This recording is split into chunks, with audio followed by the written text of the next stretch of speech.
De eso se trata. De eso se trata. Cultura de la alimentación, mitos y realidades. Patrimonio cultural alimentario, con Isaura Cecilia García. De eso se trata. Saludamos a nuestra queridísima doctora Isaura Cecilia García, nuestra antropóloga de cabecera. Vamos a hablar sobre el consomé y los caldos, ¿eh? Sí. A ver, eso fue como una señal, es una indirecta después de un puente. ¿Qué pasa, doctora? ¿Por qué ese tema el día de hoy?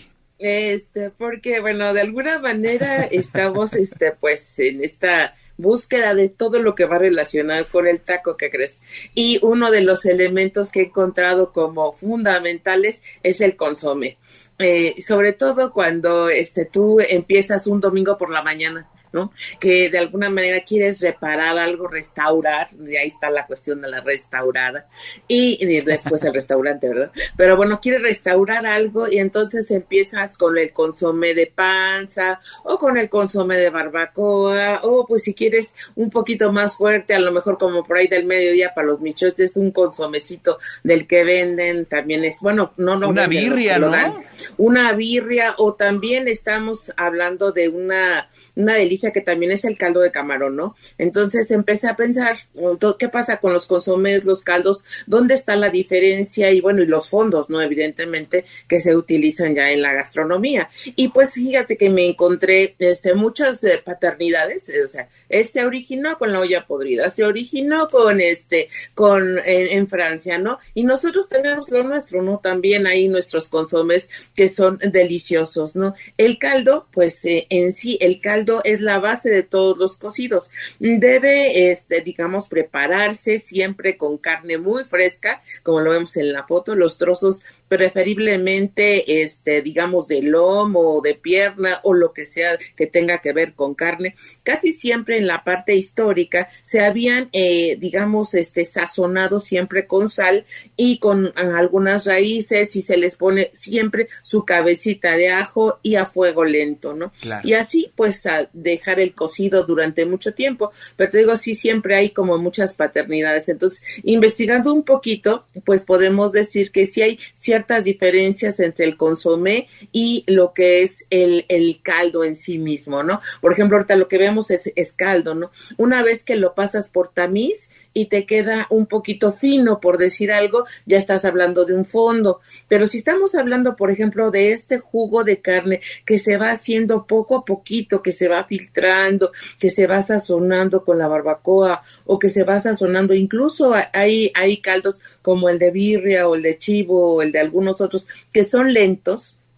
Entonces estamos hablando del consomé, ¿no? Estamos hablando de algo más sustancioso con más fuerza, ¿no? Por decírtelo así. En México sí tenemos diferencias, aunque vamos a hablar un poquito de esta cuestión histórica, ¿no? Evidentemente el hombre ha buscado siempre una manera de hacer, y justo yo estaba pensando que qué tanto los arqueólogos han estado pensando en que eso de poner piedras calientes, luego ponerle cierta cestería a esas piedras calientes para mantener el agua caliente, y cómo está el agua, y le vamos poniendo barro y le vamos poniendo más barro hasta que vemos que no se filtra y que el agua se calienta con el fuego, y entonces tienes una olla, ¿no? Entonces, históricamente el hombre ha desarrollado la cerámica justo para sostener, para calentar este fuego del caldito, ¿no? De este caldito restaurador que les digo, y que de alguna manera, pues, tú lo encuentras en la cocinera poblana, o lo encuentras en muchos lugares, pero a mí me llama mucho la atención que cuando yo busco caldos y consomés no los encuentro en la parte prehispánica, los encuentro en la parte española, en la parte europea, claro. Incluso los más antiguos son egipcios, y bueno, no sabemos algunas otras culturas que lo hubieran desarrollado, pero está presente. Nosotros desarrollamos otra más sabrosa, que es el pozole, ¿no? O sea, hay que decir que nuestro caldo, pues puede ser el pozole, que dicen unos que a lo mejor de carne humana, pero no lo sabemos, ¿no? El asunto es que el pozole verde rojo natural es un consomé que nosotros sí teníamos y era parte de nuestras formas, y teníamos ollas exclusivas para ese tipo de cocina, ¿no? Pero bueno, si quieres platico más, un poquito más. Oye, pero no me queda muy claro cuál es la diferencia entre el caldo y el consomé. A ver, platícanos. A ver, en el caldo, pues tú tienes, es rápidamente, digamos, puedes cocer rapidito unas partecitas del pollo, las pones a hervir con agua y cebolla. Ese es caldo. Un caldo. Es el caldo. Pero si tú tienes una birria o una barbacoa, o incluso los michiotes sueltan su caldo, sueltan su consomé, pero despacio y lento y grueso, ¿sí? Ok, es decir, digamos que grasa. El tiempo es La proteína. Grasa y proteína, ¿no? Es que tengan un poquito más, a diferencia de los consomés que vienen en cubito que no tienen grasa ni proteína. Entonces, no tienen nada. Nada. Tienen sal, no, como no, tienen mucha sal, mucho aditivo, ¿no? Entonces, la diferencia fundamental está en eso, en la lentitud con la cual se va soltando la grasa, la proteína, incluso el sabor de la propia carne. Ahí es donde encuentras lo maravilloso. Puedes encontrar históricamente los jugos de carne. Claro. Entonces, que puedes cocerla, bueno, antes cuando les dábamos a los bebés juguito de carne, compraba uno el pescuezo, justamente el picado lo ponían uno en un frasquito de vidrio y a baño María, y veías cómo soltaba ese jugo. Entonces, en las recetas que hay desde el siglo XVIII como para atrás, sí encuentras jugos de carne. No tanto en la palabra consomé, pero sí la de caldo, ¿no? Entonces, esa es una de las cosas que va marcando. Entonces, tú tienes ahí tu jugo de carne que se va soltando. La diferencia con México, y sobre todo en el mole de panza o en nuestros, digamos, moles caldosos como el mole de olla, es que nosotros sazonamos el jitomate, sazonamos con chiles, con chile, chipotle, con chile guajillo. Nosotros le metemos candor, ¿no? Que es muy importante. Claro. Sobre todo, imagínate luego los dominguitos por la mañana, un caldito de setas o un caldito de hongos o una sopa de médula, ya de plano, ¿no? O sea, el derivado de los caldos van a ser las sopas, evidentemente, pero pues siempre es un sustituto. Incluso decían por ahí en lo que leí, vegano, ¿no? No, es cierto, los caldos de hongos son históricamente de la Marquesa, históricamente de venir acá a Llano Grande o a Río Frío a claro. consumir un consomé, un caldito, pues este es un caldo porque no es delgado, no es grueso. Exacto. Oye, entonces podríamos decir que el origen es completamente europeo, ¿no? Digamos de lo que conocemos como caldo, como Sí podrías decir eso, pero por ejemplo en las cuevas de Folston, ajá, en donde se empieza a desarrollar la cestería, encontramos las piedras calientes sobre cesto. Entonces están calentando agua, o sea, están buscando la forma. Entonces, donde se desarrolla la cerámica, y se desarrolló tanto en América como en Europa, y se desarrollaron, aquí es un tipo de barro, con unas digamos, una olla con un, ¿cómo se llama? Bueno, un hueco, digamos, redonda. Bueno, tengo el nombre incluso de la olla, ahorita te lo digo, es una olla de gran vientre, perdón, y se llama Tocontapayú. Disculpa mi náhuatl horrible. No te preocupes. Adelante. Tocontapayú. Esa es una olla que es gorda, que es de vientre grande, de poca, puedes meter apenas la mano, y justamente es para el caldo. Y sí están en las cuevas de Folston, por lo menos encuentras cestería. Encuentras también en la zona de Colima, encuentras este tipo de barro, y también en la zona, evidentemente, aquí en el centro. ¿Qué tan antiguos? Pues podríamos poner una tasa de 4.500 años para el caso europeo, y sobre todo para nosotros 2.000 años, 2.500 más o menos, ¿no? Entonces, sí hay esta posibilidad. Lo que pasa es que nosotros no nos quedamos con el caldo de guajolote, nosotros lo hacemos mole. Claro. No nos quedamos solamente con la ardilla o con la tortuga. En el caso de la tortuga se hacía el caldo de la tortuga con la aleta, con todo, y después se picaba la carne. Entonces hay como diferencias. No nos quedamos necesariamente con el caldo, no es como para nuestro gusto es siempre con salsa, siempre con chile, siempre con otras cosas, ¿no? Entonces por eso la barbacoa. Oye, pero a ver, creo que ahí, no sé qué opines, se ha visto como una evolución. De pronto, digamos, tenemos comida que evoluciona muy rápido, hay momentos en que evoluciona muy rápido, ¿no? Podemos decir, no sé, las semitas o otro tipo de alimentos, los mismos tacos, ¿no? Que son así como muy de uso común y evolucionan muy rápidamente. ¿Los caldos han evolucionado en ese aspecto? Bueno, en tantos miles de años, pues no sabemos, ¿no? Pero sí. Yo no veo tanto esa parte. No sé qué opinas. No, en lo que tú comparas el recetario que tengo ahorita, el de la cocinera poblana, que lo quise comparar con el del siglo XIX de otro autor y uno de Socorro y Fernando del Paso, la diferencia es muy poca. Muy poca. Tal vez en nosotros tenemos invenciones como la sopa azteca, el caldo tlalpeño. Ajá. Y algunos caldos. Esos son del siglo XIX, ¿no? Prácticamente. Inicia el siglo XIX, pero en realidad los tenemos en el siglo XX. Y inicia mucho, sobre todo el caldo tlalpeño, que saben que es de Tlalpan, por eso es tlalpeño. Aunque dicen que es de Veracruz, pues no lo sabemos. Pero es justo esta conjugación de pollo con salsas de chile chipotle metidas en este consomé, en este fondo de carne de pollo, o sea, pasado por el tamiz, puedes tener ahí un buen caldo tlalpeño, pero a nosotros regularmente como cultura del centro nos gustan los caldos gruesecitos. Claro. Entonces tú tienes el menudo. Entonces, en el caso, por ejemplo, de la Ciudad de México, es caldo de panza, realmente es un caldo. Acá nosotros tenemos molito de panza, más espeso, menos aguado, ¿no? Entonces, pero también lo tenemos, por ejemplo, con el mole de olla. El mole de olla es una pregunta una olla de podrida. Aldo que dice, ¿qué diferencia hay entre el mole de panza y el menudo?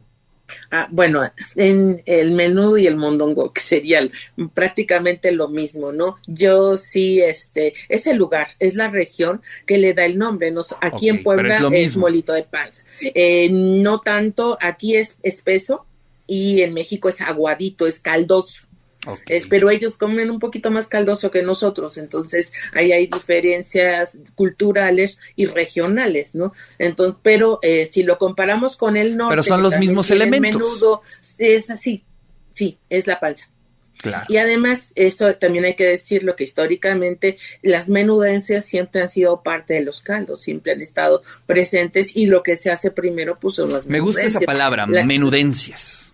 Pues de hecho así está escrito, sí, como menudencia, ¿no? Menudencias del pollo. Incluso a mí lo que me llama la atención en donde ha variado, donde hemos visto un cambio histórico, es que nosotros ya no mezclamos las carnes.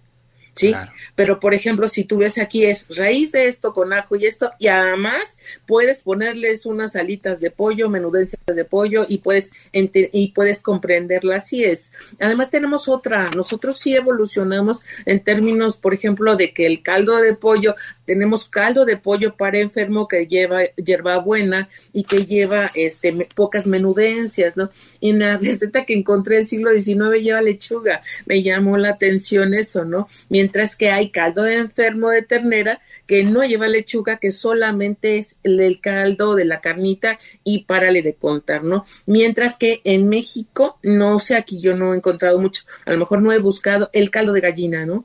Que es una cosa en México. Oye, pero eso más es un o menos ritual, 70s, ¿no? 80s, es un ritual. El caldo de gallina gorda y el caldo de gallina vieja, hay que hacer buenos caldos por ahí, ¿no? Bueno, pero eso sí están en nuestra historia, por ejemplo, los caldos de gallina. Y los caldos de gallina de Don Zenón, del eje central de la Ciudad de México, son famosísimos, son unos caldos que habría que ir, si vas a México tienes que ir por los churros y por los caldos, ¿no? Y por los tacos de la vuelta. Así entonces, es. Y junto con... Oye, por aquí hay buenos lugares de caldos en Puebla, ¿no? El más famoso, caldos, hay uno... Angelita, ¿no? Ándele, caldos, Angelita. Pero no vas a encontrar mole de panza como el de la Ciudad de México. Claro. El mole de panza de la Ciudad de México suelta, está en otro tono. También un poco porque utilizamos ingredientes muy españoles como el garbanzo, ¿no? Bueno, el ajo es súper español, esta cebolla, todo, ¿no? ajo, prácticamente. Pues nada. Oye, pero fíjate que eso me llama la atención, porque creo que, como se dice vulgarmente, bajó muy bien de pechito todos los condimentos europeos a nuestra cultura, ¿no? Y se han acomodado de una forma tremenda. Sí, se acomodaron muy bien y justo la palabra caldillo, por ejemplo, caldillo de jitomate, caldillo de tomate, esos caldillos fueron los que integran estas hierbitas, ¿no? Que ellos traen como el albahaca, ¿sí? Mezcladitas con el jitomate o con cebolla picada y hacen un caldo. Y de alguna manera a eso en los recetarios, por lo menos los del siglo XIX, dicen caldillos. No los nombran como caldos ni como consomé, sino como caldillos y son parte justamente de esta hibridación que se da con lo prehispánico, ¿no? Que ahí es donde se pone interesante. Oye, ¿has escuchado sobre el caldo de piedra?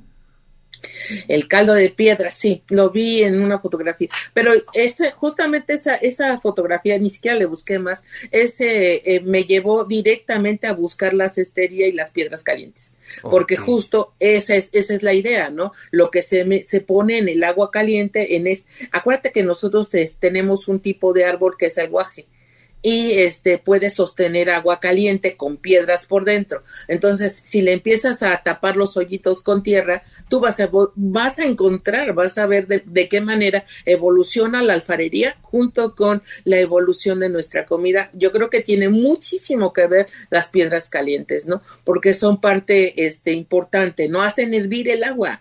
O sea, estamos hablando de que estamos en una zona volcánica donde tenemos zonas de alta concentración de piedra caliente. Entonces, claro. Está interesante, ¿no? Está interesante. Mucho. Está muy interesante como para rascarle ahí, buscar esa parte de la evolución de la cerámica junto con la de las piedras calientes, ¿no? Oye, ahorita buscando en México desconocido, por ejemplo, mencionan el caldo de zorra. ¿No? El caldo de insectos.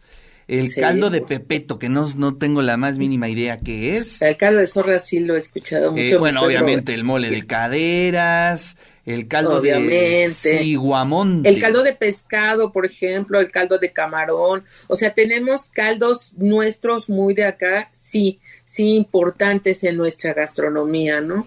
Yo creo que hay una diversidad. Yo hice una listita, el caldo de frijol, el de camarón, el consomé de birria, empiezas a ver en las diferencias que existen. Tenemos, por ejemplo, una cuestión que me llama la atención, en las recetas antiguas aparece el caldo de habas y nosotros lo tenemos en nuestra contemporaneidad como sopa de haba. El caldo de frijol también me gusta, es una cosa. Es riquísimo.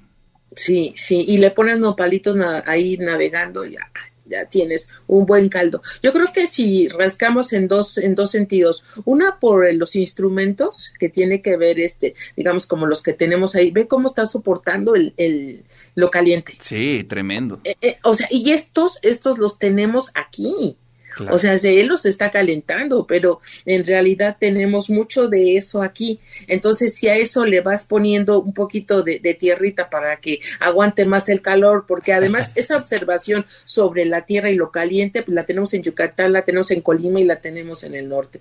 Entonces, me parece que eso sí nos llevaría directo a la relación con la alfarería y los caldos, ¿no? Padrísimo. Pero oye, fíjate, me llama la atención, el caldo loco, que es de San Luis Potosí y lo preparan con piña al chayote y manzana al elote. La carne que se usa principalmente es de res con los cortes de chamberete y costilla. El caldo loco de San Luis Potosí. Les voy a preguntar ahí. Se oye bastante bien, ¿eh? Se oye muy bien. El caldo de zorra es muy de Guanajuato, por ejemplo. Exacto. Ese sí, lo que pasa es que también tenemos pueblos, lo que es Guanajuato, Michoacán, Jalisco, de cazadores, ¿no? Entonces todavía encuentras conejo, tlacuache y la zorra, y se hacía el caldito de zorra, como el caldito de colita de cerdo, ¿no? Entonces en salsa verde. Oye, ¿de dónde es ese? ¿El caldo de colita de cerdo? Esta acá de Guanajuato también. De Guanajuato. Sí, que eso lo hacía mi suegra. Sí, ya eso. Son cosas que, por ejemplo, ya se perdieron acá de este lado porque ya nadie lo sabe hacer, pero más bien hay que empezar a hacer estas recuperaciones, ¿no? Y el caldo, los caldos están muy, muy relacionados con la zona minera, con esa zona centro, porque ahí estamos con el mole de olla, ¿no? Por ejemplo. Claro. que es un poco más aguado que lo que tenemos aquí propiamente en Ciudad de México y Puebla. Estamos pobres de caldos, pero lo que es Tlaxcala, todo lo que es hacia otros... Bueno, Tepeaca, ¿no? Todo el altiplano Tepeaca. es tremendo, ¿no? No, Tepeaca es el chicharrón. Bueno, también, Bueno, es que ahí... hay de todo, no seas así. Sí, también tienen su... Bueno, es que es que uno ubica, ¿no? Entonces, cecina para acá, sancocho de chicharrón para acá, uno empieza a ubicar regionalmente claro. nuestra localización y siempre piensas en lo que tienen de primera mano, y cuando dices Tepeaca, mi cabeza luego se va al sancocho del chicharrón. Está bien, o sea, está bien, no voy a modificar no, pero dime, tu imaginario sobre Tepeaca. ¿Pero qué caldos tenemos por allá? No sé, de pronto paso mucho sobre el mercado, por el mercado, y hay muchas, justo en el mercado. muchos negocios de calditos, o sea que sí, pero puede ser de caldito. Bueno, hay que ir hay que darse una vuelta. Pero sí, bueno, no, se nos acabó el tiempo, doctora, muchísimas gracias. Me encantó cómo hiciste la introducción de la columna, que ya sea caldo, ya sea consomé, su objetivo es restaurar, ¿no? Ah, sí, por favor, es que la olla podrida es una olla restauradora que de alguna manera pues lleva al restaurante de manera directa, ¿no? Así es. Al restaurar. Y muchas de las mesones y loncherías, mesones y fondas. Nosotros en México fondas, en otros lugares a lo mejor mesones y en otros restaurantes, ¿no? Así es. Te mando un fuerte abrazo y nos vemos en la Feria del Libro. Recuerda que empieza abrazos. 1 de abril, Sí. así es que te queremos ver por Yo estaré allá. por ahí el 6 de abril. Muy bien. Te mando un abrazo. Hasta luego, bye.